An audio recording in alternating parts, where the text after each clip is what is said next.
Hello, and welcome to the Goodman Library and the home of the Napa County Historical Society.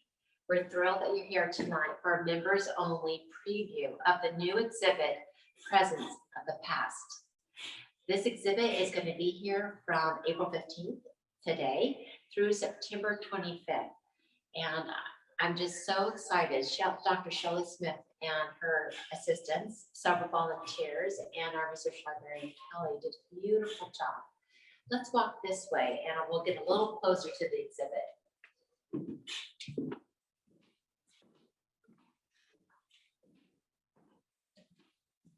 Before we enter the room, I want to first introduce myself. I haven't done that. For those who may not know, my name is Liz Alessio, and I am the new, recently former executive director here at the Historical Society, and thrilled to be back on the board of directors. Tonight we have Ralph Diamici, who's our videographer, and Mark, who is Smith, who is behind the scenes, making sure all the technical aspects go smoothly. So I want to thank them also. In terms of presence of the past, this concept really did come from Dr. Sheli Smith. And it's a then and now concept of looking at Napa's history through the lens of photographers and photography. Interestingly, I didn't know this, but Napa parallels our time in terms of the historic Napa was founded. It parallels photography in really beautiful ways. So the history of Napa is well documented. Let's go inside and let's meet Dr. Smith and Kelly O'Connor. Okay, so I like to be formal with Sheli and call her Dr. Sheli O. Smith. It's now a joke between us, but she's worked hard for what she has. I don't know if you know this, but Sheli is a Napa native. She graduated from Justin, Siena. She studied anthropology and graduated from the University of Arizona. She then continued her studies, really specializing in maritime archaeology, where she received her master's degree at Texas A&M, and then continued on to get her doctorate degree in maritime archaeology at University of Pennsylvania. Sheli's has spent her career, professional and personal time really with this passion of yours. And so she came back to Napa. We're so happy. She's been working with the California State Parks Department. She's been such a wonderful contribution to the Historical Society on the board, and now is our director. And Sheli, do you want to introduce this exhibit? Yeah. And then we can introduce Kelly. Yeah, because Kelly's also new. Yeah, lots of new things. this is a really fun night for us. This is our second exhibit that we have as we really began to reimagine. One of the great things COVID did, one of the silver linings of COVID, is it made us rethink how we reach out to people instead of expecting people to come to us. And so tonight is our second exhibit in this idea of how do we tell stories? How do we tell the story of Napa? How do we make it rich? How do we enliven it? And how do we make it engaging? So we really want to introduce to you tonight the presence of the past. We have chosen 18 landmarks throughout the valley to focus on, and that gives us 9 different categories that we're going to go through tonight. And as Liz said, one of the great things about the Napa Valley is the historic Napa was founded at the same time that photography was really taking hold. And so visually, this valley is extremely well documented. And the collections here at the Historical Society are quite deep. And so we have been really able to pull out pictures that are rarely seen, really some fun ones. And so we're going to go through that tonight. We all have favorites in this show. We had to make some serious choices. Not everybody's favorite got into the show, but that doesn't mean that not all the favorites got it. So let us start by taking you to where a look of the valley. This is the Napa Valley and the whole county actually.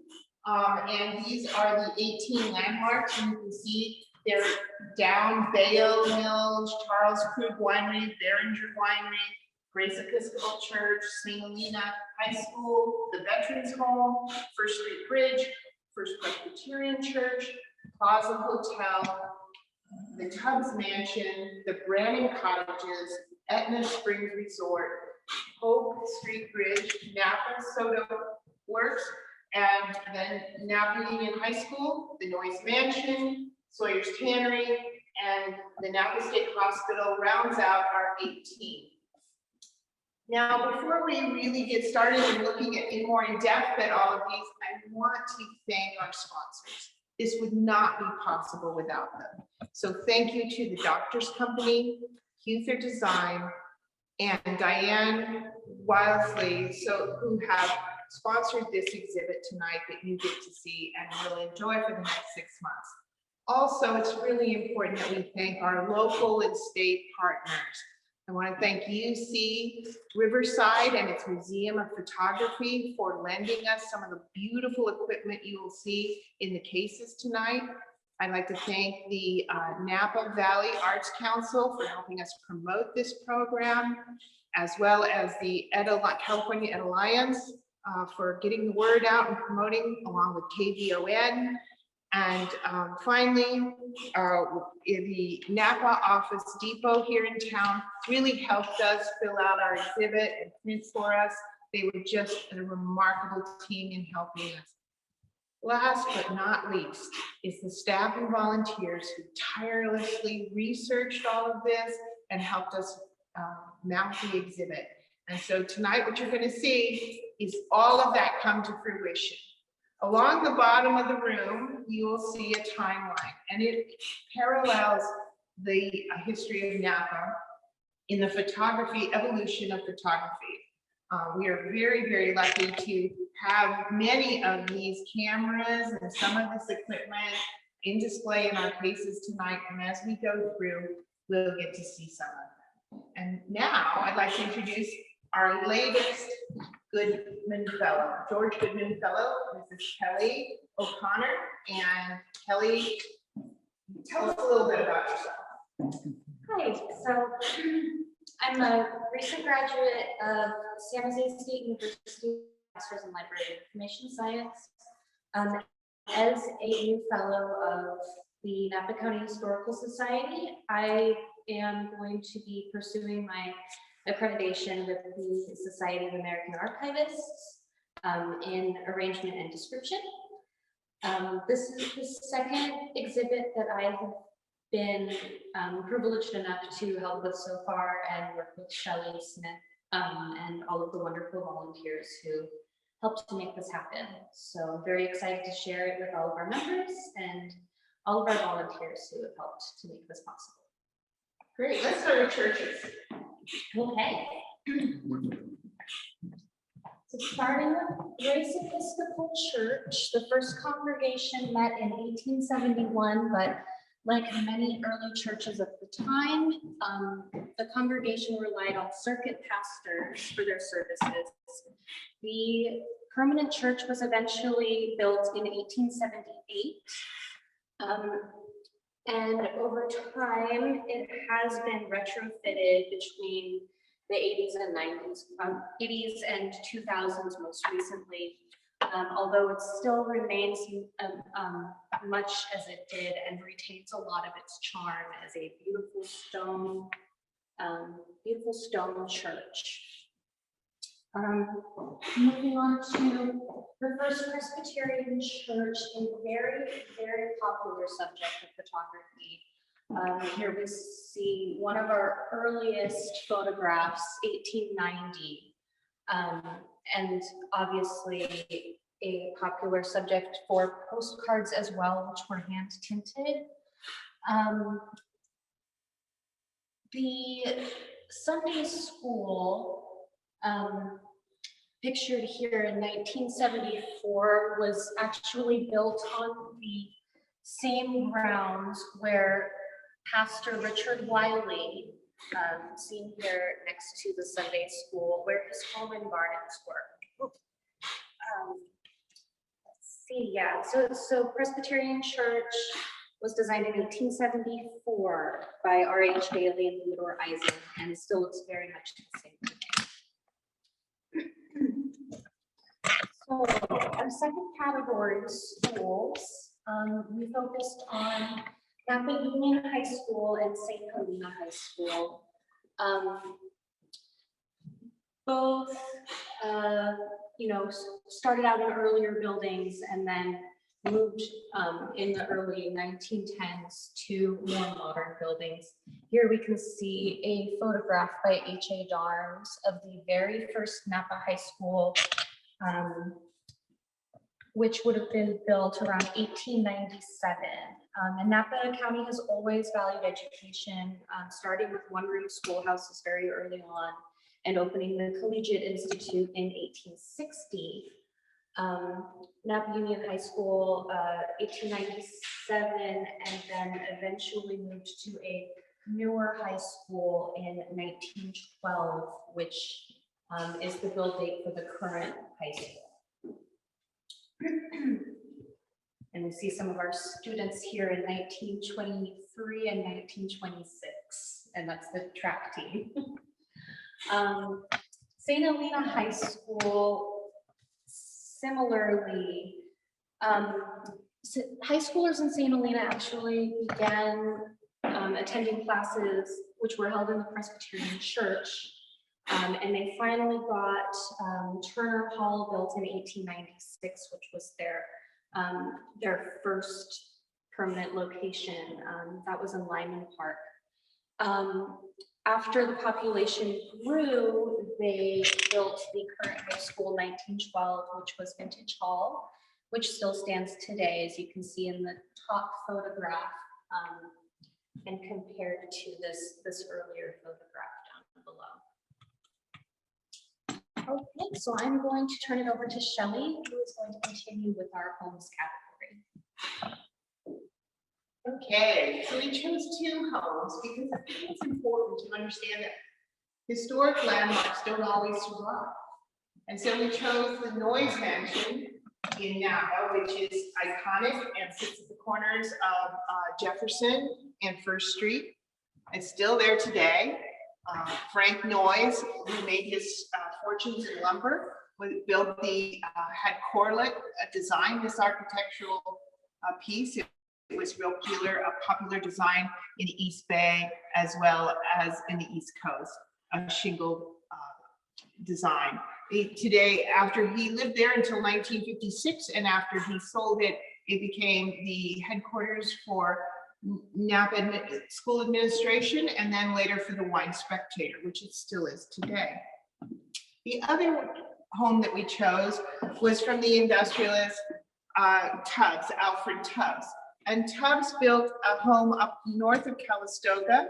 He built both a home and a winery.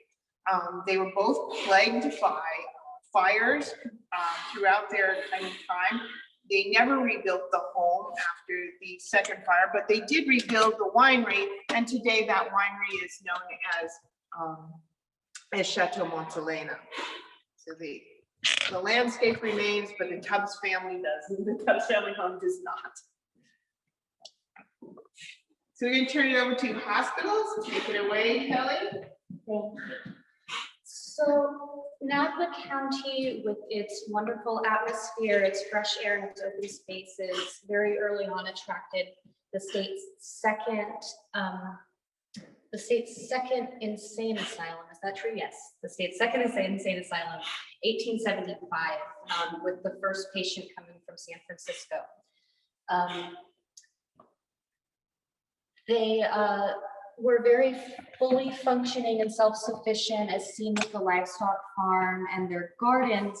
And these were reliant on the work of the patients because Napa State Hospital believed that work and keeping a busy mind and learning tasks helped to cure patients faster and make them more self-reliant.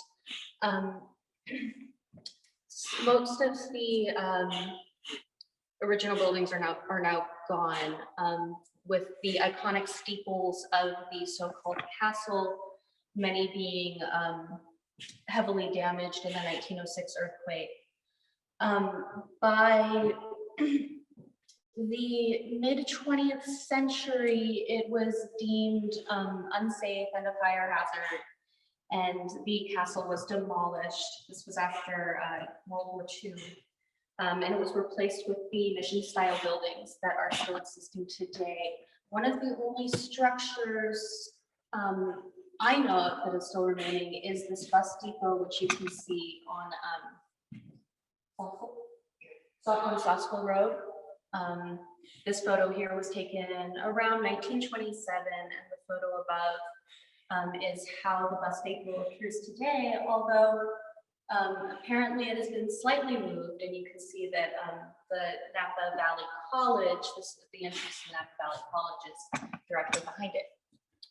Also, the Veterans Home, built in 1882 after being purchased by the Veterans Association. It was it is still the largest such facility, and still houses over 1,200 veterans. It had a little bit of a turmoil history. After the federal government stopped funding the home, the state took over, and by 1919, the buildings were dilapidated, but it had to come back in 1926 when it was rebuilt by Colonel Nelson Holderman. And after that point, had baseball fields, swimming pools, and a theater, which served the veterans as well as the community, and continues to this day. And I'm going to turn it over to Sheli for our next category, which is hotels. We are very lucky here at the Historical Society to have as one of our members at board is Don Winter. He's a specialist in hotels. He's written books on hotels, given many speeches on hotels. And we're always excited. So tonight, I kind of feel like I'm the piper here, but hotels abounded in this valley from the 1850s on. And because we had the hot springs and the places for resorts, and it was a destination for people to come, we had a number of hotels that still today, in fact, St. Helena's Windsor Hotel believes it's the longest running hotel, in the state. So we have lots of hotels here, but two that we chose were the Alexandria, which is on the corner of Main and First in downtown Napa. It was later renamed the Plaza. It's survived floods and town parades, and it still exists today. As you can see in the top photo, that's the Plaza Hotel. It's been refurbished and it's still around. The other one that we chose was the Brannan Cottages, and the Brannan Cottages are tied directly to Sam Brannan, who was one of the very earliest settlers here in the valley in historic times, and he immediately recognized the potential of the hot springs and the curative waters, and so he settled on buying property up at the top of the valley. It was known as Agua Caliente, but he renamed it, combining the names of California and Saratoga to create Calistoga. And the Calistoga Inn is known as Palm Row. He had several cottages around the town, or around the area that would become the town. But only 3 of those cottages still exist today, and only one exists in its original location. So let's travel over here because we have some resorts and wineries which easily follow along with our hotels. So our resorts, which are slightly just bigger hotels with more amenities, it seems to me. We have chose 2, a very famous one, the Napa Soda Springs and Etna. Napa Soda Springs is on the east, both are located on the eastern side of the valley, or west-eastern side of the valley. And they've had a really interesting career. Napa Soda Springs always seemed to be in contention. It survived lots of fires. Eventually, though, it was completely destroyed. And you can see in the top color pictures the destruction of the Napa Soda Works, Soda Springs in it. But in its time, up until the 1940s, it was a hot spot to come and visit in the valley. Another one of the valley's really famous resorts is Etna. Etna Springs is located on the western side of Hope Valley, and it was opened in the 1870s by Chancellor Hartson. And it still exists today, but it closed in the late 40s, or in the late 60s. It boasted, however, the first golf course west of the Mississippi. It also is known for the fact that Ronald Reagan announced his candidacy for governor at Etna. Next, we have wineries. The valley, of course, wouldn't be quite what we are today if we didn't have them. So we chose two of the earliest wineries that are connected to one another, Charles Crew and Behringer. Jacob Behringer worked for Charles Crew and bought land adjacent to Charles Crew and started his winery, which then he later went on to build the Rhine House, which is reminiscent of the architecture from his home country, Germany, Mainz, Germany, and it still stands today and welcomes thousands of visitors a year to come and tour the Rhine House. Kelly, would you like to show us some bridges? And Jacob, of course, the name Behringer Brothers, which many people are familiar with, was Jacob and Frederick. Frederick was the older brother, who was then convinced to come out to Napa after he saw how much fun Jacob was having. The bridges. There are 22 crossings of the Napa River connecting the Silverado Trail with Highway 29.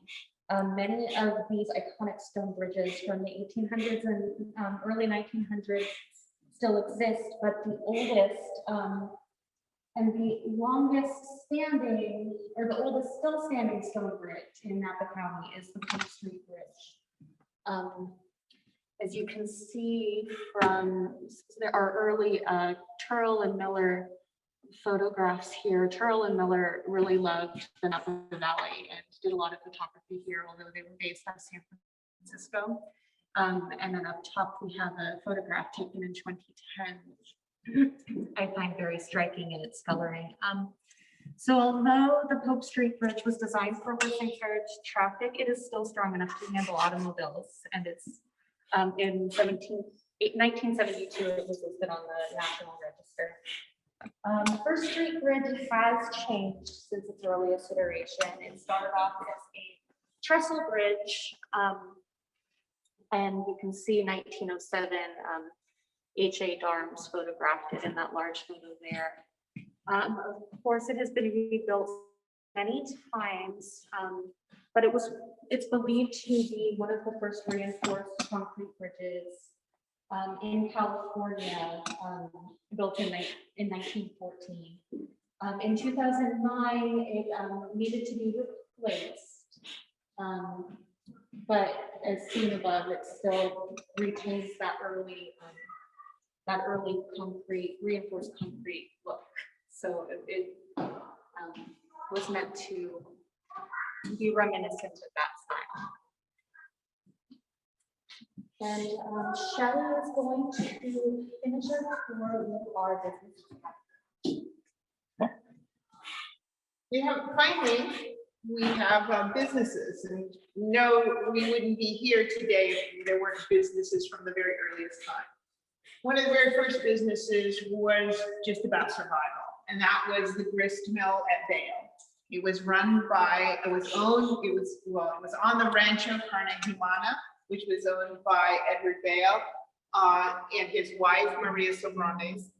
Maria really ran the grist mill, and everyone in the valley produced some amount of wheat. In fact, at one point in time, Napa was the second producer of wheat in the state of California.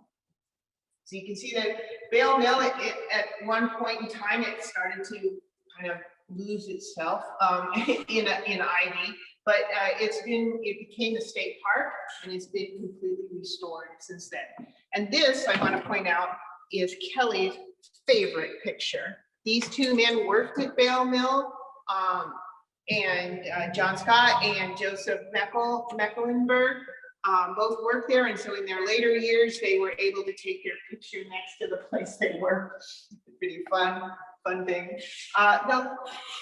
The last business that we pointed out was the first industrial business that came to Napa outside of just kind of grist mills and those things that helped the people survive. And that was Sawyer's Tannery, which opened on the river in 1871.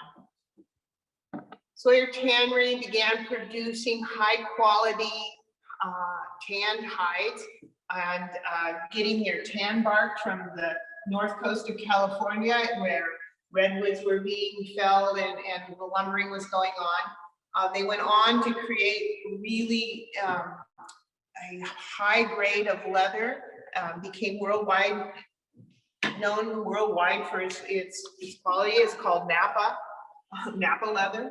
And then they also helped spur on businesses, the glove company, Rough Riders, all of those were offshoots of the Sawyer Tannery. The Sawyer Tannery lasted well into the last century and into the 70s, and continued to produce hides and stuff. Today, the buildings still stand, but they are the home to many small different organizations, both for-profit and non-profit. So the whole industrial complex still thrives today. We thought that we would, now that we've given you a tour of our imagery, we would talk about how photography developed over the same period of time that you've seen these photographs from. So we're going to come back around over to here, and we're going to start with photography. Really began in the 1800s. The Obscura camera was invented in 1814, and by Joseph Mepes, and then that started it. It really took off after that. And so we know that in Napa, the first rancho in Napa was 1836, right here. And it's the same time that Louis Daguerre created the daguerreotype, which was able to then, the problem with the Obscura camera was that the images faded. Not good for photography. So it was very important that when Louis figured it out, he was able to capture images and they did not fade. Very quickly, Alexander Woolcott created a patented camera. And then we began to see these other types, these really field cameras. And we are really, really lucky that the Museum of Photography has one of the really early field cameras that they lent us for this exhibit. You can see some of the older cameras. Many of you will remember the Brownie. And so Brownie is a camera named for Brunel. He worked for Eastman Kodak Company, and he invented the Brownie looked like that, and then the Brownie took on a much squarer look. Also, Kodak was the first to patent roll film, and so these cameras right here and the one lower in the case are roll film cameras that are very early bellows cameras. As we come up here, cameras took on many different looks. The SLR cameras that many of you are familiar with from your youth and still today. Many big photographers have them. We also, Polaroid was introduced. Polaroid Land, the Land company, Edward Land, he created the Polaroid, and that produced an instant image. It really turned us into instant gratification in photography. After we watched Sean Connery become James Bond, everything started to miniaturize. And so the Minox and the Philips cameras here show you that kind of spy camera that everybody likes. Probably one of my favorite things in the whole show is the iPhone brick. personally owned an iPhone brick, I want you to know. And so the iPhone brick was the first camera that could take digital photographs and store them on the camera. It's so very exciting. And that happened in 2007. So from the 1850s to 2007, this is really shows you the evolution of what we see in camera photography. Alongside what was changing in the equipment was also how we printed photographs and how we were able to share them with others. Until recently, we really couldn't share a photograph digitally. It's a very recent thing. Before that, we would share, they were printed on glass, they were printed on tin, and they were printed on paper. Kodak, once again, developed the transparency. And so I don't know how many of you remember, but you used to be able to go places, and when you were at some place like Hearst Castle, you literally bought the slides from Hearst Castle so that you could go home and have your own little slideshow, which my family used to do a lot. So one of the really early ways to see photography was to use it in a 3D, was to use a stereopticon, where you put the slide in it and you viewed the slide, and it was in stereo pairs, and so it created a 3D image. This was the stereopticon and the stereo camera were invented in the mid 1860s. So you can see here that we really, not only did the equipment change, but how we viewed the picture changed over time. And we really had some wonderful, then amazing inventions in the 1900s. We had Brunel, he did the Brownie. We had Oscar Barnett, he created the still camera. We had Edward Weston, who created the light meter. We had Dr. Edward Harold Edgerton, who created the strobe. And we had Edward Lamb, who created the Polaroid film. So during the 100 years, or the first 50 years of the 1900s, we really made some remarkable changes in photography. As we went over into the latter part of the century, we really changed what the equipment looked like. And you can see here from the big old flash bulbs that you think of as Art Noir film. This is a big flash bulb, to the cube flash, where you could take more than one picture at a time with the flash, and through the SLRs and things, these cameras. At this time too, we start to make huge strides in motion pictures. We think back that Edison, who we associate with the light bulb and with the photograph, also invented the motion picture camera. So we were able to do this all through up until 2000. You can see that. And then in the last 20 years, the big strides have been in digital motion pictures, as well as in digital photographs that are on your own phone. The projection that we've had over time on how we saw this and how we shared our pictures has also changed. This is Gordon Huether's favorite thing in the exhibit. This is the magic lantern. It's teeny, but you put a candle in it and you were able to show pictures across glass plate slides. This took the place of the magic lantern. This is a Coda slide. It also showed slides, and it could show 2 slides, one after another. Whereas the magic lantern, I really think you probably burned your fingers a lot showing one slide at a time. Finally, in the later part of the 20th century, Kodak created the carousel projector, which in my family used to be limited to how many carousels you could bring to a party. So carousels could take 140 slides at the back and show them quickly through.